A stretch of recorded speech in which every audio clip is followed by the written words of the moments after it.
الواد ادم عبد الحي ده عمل عامله منيله ب 60 نيله.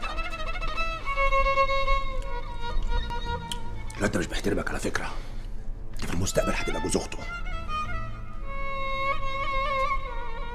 وبعدين انت ابن مصر، راجل من رجاله مصر،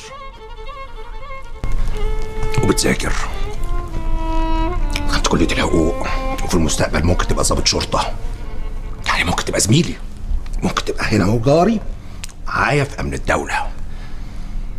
انت مرزق يا ده مرزوق، والله مرزق. ايوه يا فندم، بس انا عايز اقول حاجه. يا ابني قول اللي انت عايزه، بقول لك احنا زمايل. خد راحتك يا مرزوق، سامعك، اتفضل. يا فندم ادم ارهابي وابن 60 كلب. يا مرزوق، عايز تقول حاجه لادم؟